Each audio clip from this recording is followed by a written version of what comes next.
Picture this for a moment. A country where April 15th doesn't matter anymore. No IRS letters, no tax forms, no scrambling for receipts. A nation where the government doesn't reach into your paycheck before you even see it. And while that alone sounds like a headline from the future, it's actually something President Trump just brought directly into the national spotlight. But that's not all, because on the very same week, he unveiled something else. Something so big, so historic that it could reshape the lives of an entire generation of American children. A new program, record-breaking private donations, and an economic shift that almost nobody saw coming. And just as these announcements were landing, Costco launched a massive lawsuit against the administration, pushing back on tariffs and raising serious questions about what comes next for prices, American companies, and the future of U.S. manufacturing. So today, we're diving into the major move Trump just made, the economic shockwaves that followed, and what all of this means for you, your family, and America's future. Stay with me because once you see how these pieces connect, the picture becomes absolutely stunning. Let's start with what happened in the Oval Office. Trump sat down, looked into the camera, and said something that most politicians would never dare to say out loud. The federal income tax, as we know it, might be going extinct. Not reduced, not reformed, extinct. Now, if you're like most Americans, your first thought was probably, wait, how is that even possible? And that's a fair question. After all, income tax has been part of American life for over a century. It funds everything from roads to military operations to social security checks. So how could it just disappear? Here's the thing. Trump isn't suggesting we stop funding the government. What he's proposing is a return to the way America operated for the first 70 years of its existence before income tax was ever introduced. Back then, the federal government raised money almost entirely through tariffs. That means taxes on goods coming into the country from overseas, not taxes taken out of your paycheck before you even see it. And once you understand why Trump chose this moment to say it, everything else, including the lawsuit and the historic donation, suddenly fits together. Because the truth is, the current system isn't just broken, it's collapsing. Let me explain what I mean. The Internal Revenue Service, the IRS, is the agency responsible for collecting taxes and enforcing tax law. It's one of the most powerful agencies in the federal government. But over the past several years, something alarming has been happening behind the scenes. The IRS has been bleeding people. Staffing levels in enforcement have dropped by more than a third. Think about that for a second. A third of the people who used to make sure taxes were collected properly are just gone, and the effects are showing up in the numbers. Right now, the IRS is only able to audit around 2/5 of all tax revenue. That's an all-time low. Even audits of millionaires have dropped by more than 2/3. So the very people who should be under the most scrutiny are flying under the radar. The enforcement machine quite simply is broken. Now, why does this matter to you? Because when the system breaks down, it doesn't just affect the wealthy, it affects everyone. It means the government can't collect the money it's owed, which means deficits grow, debts pile up, and eventually someone has to pay the bill. And that someone is usually the middle class, the people who can't afford fancy accountants or offshore accounts. But a collapsing IRS is only half the story because the government itself is facing a debt crisis unlike anything in modern history. Here's a number that should make you sit up straight. In just the first 7 months of the most recent fiscal year, the United States government spent over $500 billion just on interest payments. Not on schools, not on healthcare, not on roads or bridges or national defense, just interest. The cost of borrowing money we've already borrowed. And here's the kicker. We're now spending more on servicing our debt than we spend on the entire defense budget, more than we spend on Medicare. We are literally borrowing money just to pay the interest on the money we've already borrowed. Does that sound sustainable to you? It gets worse. Since the year before the last presidential election, for every single dollar of new tax revenue that comes into the federal government, Washington has added more than $150 in new spending. Let that sink in. $1 in, $158 out. I don't know what kind of math they're using in Washington, but in the real world, that's called bankruptcy. Our national debt is now climbing by around $1 trillion every 100 days. $1 trillion every 100 days. At that pace, we're not just in trouble, we're in a death spiral. And the old system, the one built on income tax and endless borrowing, simply cannot survive. The tax code itself has become a monster. It's over 4 million words long, 4 million. That's not a system designed to raise revenue efficiently. It's a system designed for political favors, loopholes, and special interests. It doesn't matter how many more words you add to it. 6 million words won't fix it. 8 million won't fix it. The system itself is broken.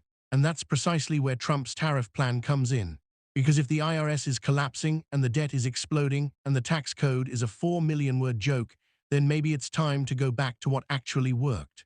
For the first 70 years of this country's existence, from the founding until just after the Civil War, the federal government was funded almost entirely by tariffs. And during that era, America became an economic superpower. Trump's proposal to swap income tax for tariffs is a pivot back to that model. Instead of taxing American labor, you tax foreign consumption. Instead of chasing down hundreds of millions of Americans for tax forms every year, the government collects revenue at the ports. It's simpler, it's more transparent, and it puts the burden on trade, not on paychecks.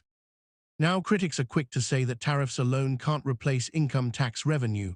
They argue that tariffs won't cover the nearly $5 trillion the government spends every year, and they're right if spending stays the same. But that's the quiet part of the plan. Moving to a tariff-based system forces a reckoning. It caps the government's ability to spend endlessly. It starves the beast. It forces permanent cuts to waste, fraud, and abuse. The government can no longer politicize the tax code by promising to tax the top 1% or exempting this group or that group. All of that ends. The government has to live within its means, within a capped system of revenue that can't be gained or manipulated. The writing is on the wall. The IRS is shrinking. The debt is exploding. The current tax system is mathematically unsustainable. Whether it happens next year or in the next decade, the transition away from income tax is coming. Trump has just accelerated the timeline. And while all of this was unfolding, Trump unveiled a second totally unexpected announcement, one aimed not at Washington, but at America's children. He called it the Trump Accounts Program. And here's how it works. Every child born in the United States between the years 2025 and 2028 will receive $1,000 deposited into an investment account tied to the overall stock market. That money will grow, compound, and accumulate until the child turns 18. At that point, it becomes their property, fully private, fully theirs. Now, if you're doing the math in your head, you're probably thinking, okay, $1,000 is nice, but it's not life-changing. And you'd be right if it just sat there, but it doesn't, because this isn't a handout. It's an investment. And over the course of 18 years with compounding returns, that $1,000 could grow into tens of thousands. If the child and their family keep contributing, it could grow into hundreds of thousands, and over a lifetime, it could reach well into the millions. This is America teaching investment from birth. It's a populist policy in the truest sense. It gives every child, regardless of background, a stake in the American economy, a reason to care about markets, about growth, about building wealth. And it does it without creating another government welfare program. But here's where it gets even more interesting, because this program didn't just come from the government. It came with one of the largest private donations in American history. Michael and Susan Dell, the founders of Dell Technologies, announced that they would be contributing over $6 billion through their charitable funds to jumpstart the Trump Accounts program. Not 6 million, 6 billion with a B, and their contribution isn't just for the Barbies being born in the next few years. It's also for children who are already here, kids under the age of 10 living in communities where the median household income is around $150,000 or less.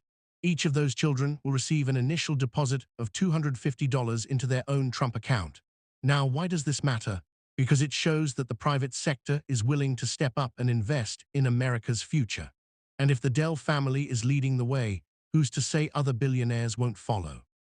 Or any number of wealthy Americans who want to leave a legacy that actually helps the next generation. Suddenly, you're not talking about a modest government program. You're talking about a transformational wealth-building movement. And the reaction to this program, well, that's where things get interesting. Supporters are calling it a game-changer. They point out that when a child turns 18, they won't just have money for college. They'll have options. They can use it for home ownership. They can use it to start a small business. They can use it to invest further. It gives them freedom. It gives them hope. It gives them a real shot at building generational wealth without being trapped in debt. For seniors especially, this is exciting because it means your grandchildren, your great-grandchildren won't start life in the red. They'll start with something, a foundation, a head start.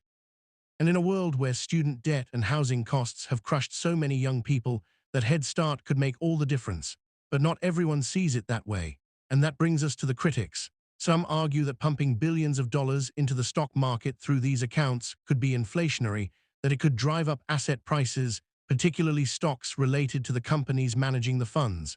Others question who exactly will be managing this money. Is it the government?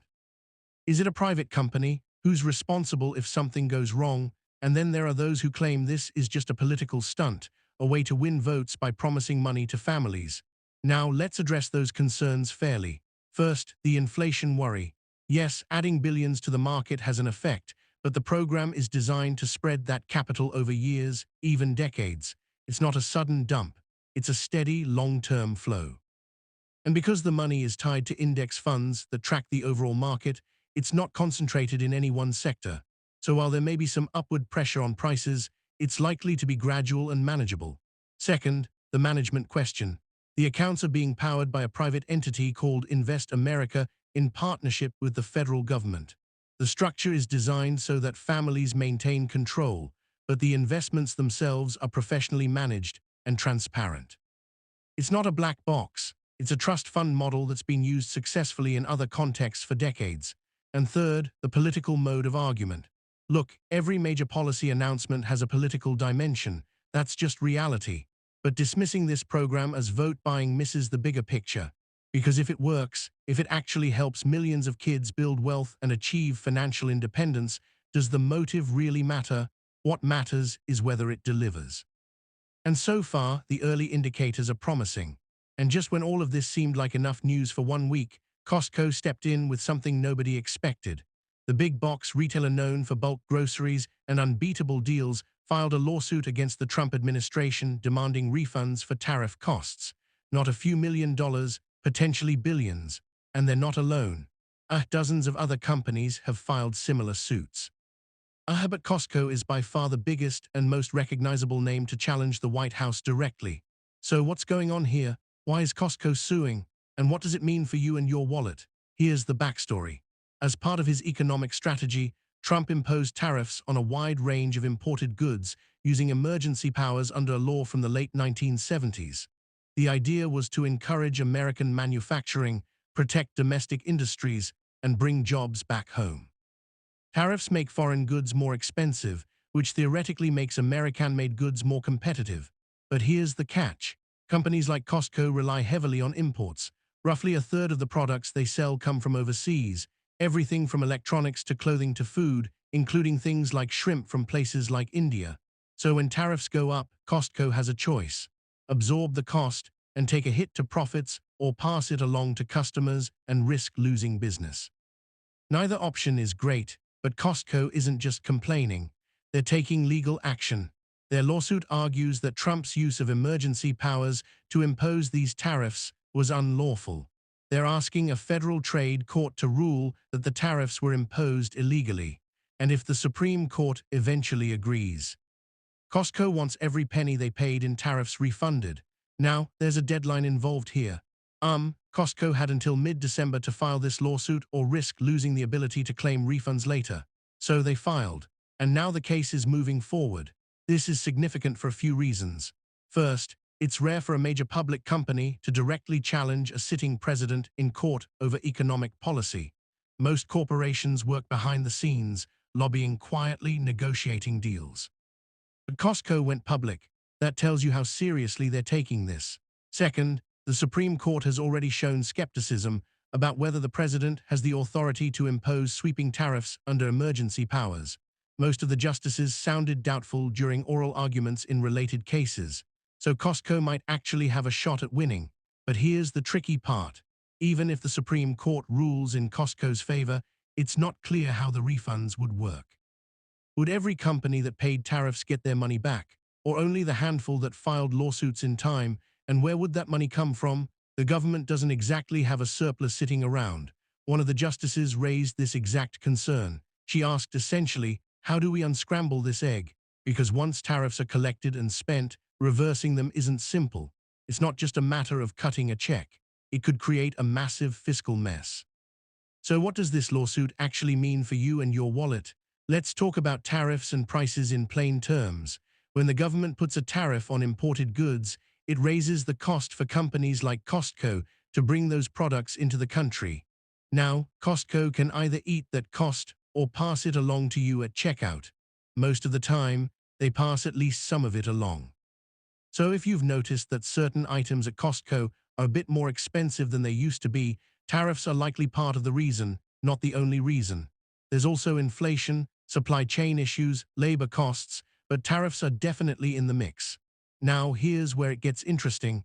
Tariffs aren't just about raising prices. They're also about encouraging companies to change their behavior. If it becomes too expensive to import shrimp from India, maybe an American shrimp farm becomes competitive again. If it's cheaper to manufacture electronics in Ohio than to ship them in from overseas, maybe factories start coming back. That's the theory. Anyway, in practice, it takes time. Companies don't just flip a switch and start manufacturing domestically overnight. It requires investment, planning, and often years of infrastructure build-out. So in the short term, tariffs can mean higher prices. In the long term, they could mean more jobs and stronger American industries. But here's the dilemma. If you're on a fixed income, you care about prices now. You can't wait 5 years for factories to rebuild. You need affordable groceries, affordable medicine, affordable everyday goods today. And that's why the affordability debate has become so emotional and so central to this entire conversation. So let's talk about affordability, because this is where things get real for millions of American families. According to recent data from one of the country's largest banks, nearly a quarter of American households are now living paycheck to paycheck.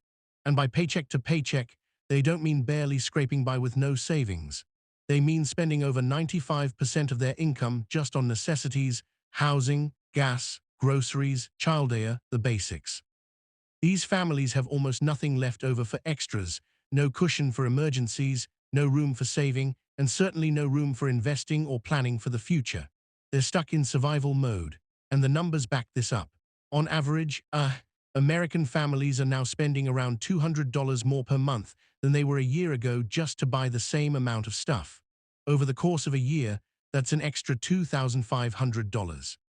And if you go back to early 2021, right, when the last administration took over, the increase is even steeper. Families are paying about $1,000 more per month compared to back then. $1,000 every single month. Now, some people want to blame the president for this. Others want to blame the previous administration. And honestly, there's plenty of blame to go around.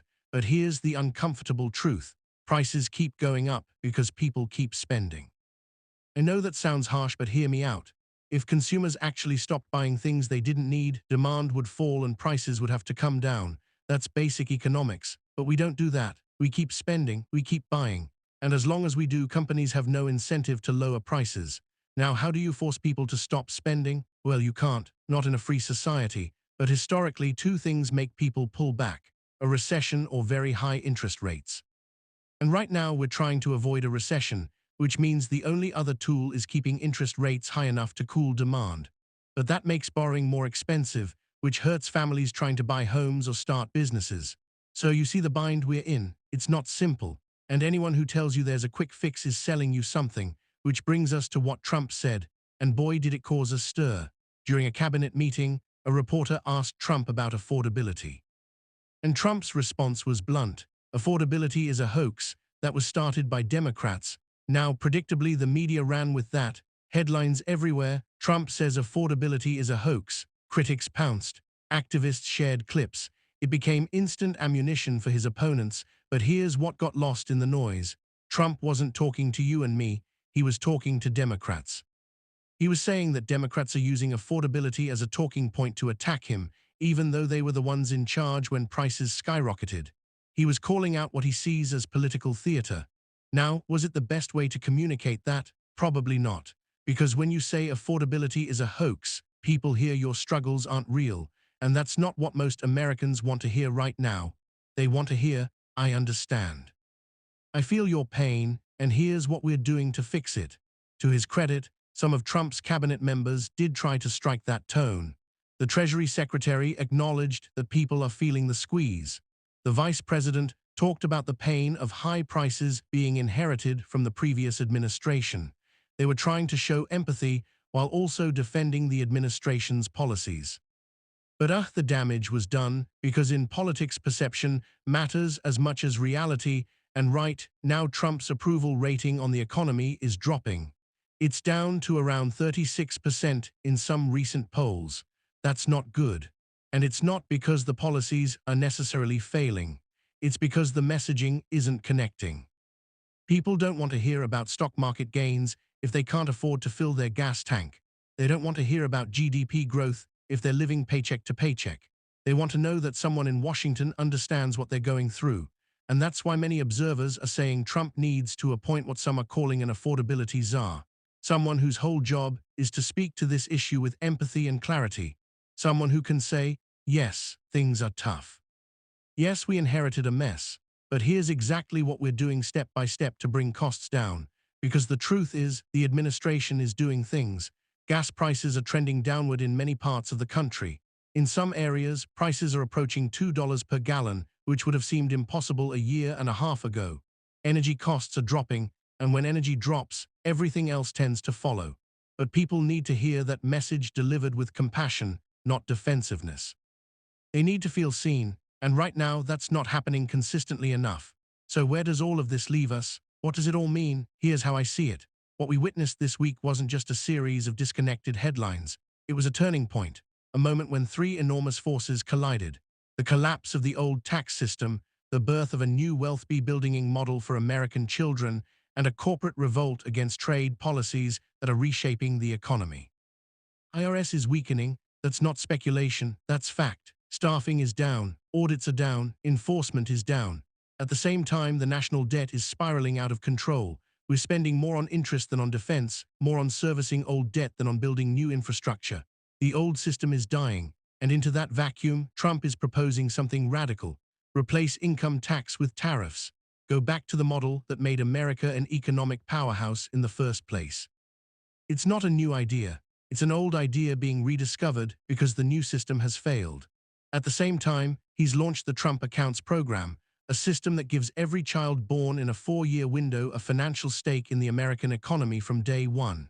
It's funded partly by the government, partly by private donations, and it's designed to teach financial literacy and wealth building from birth. If it works, it could transform generational poverty. If it fails, it'll be just another program that didn't live up to the hype.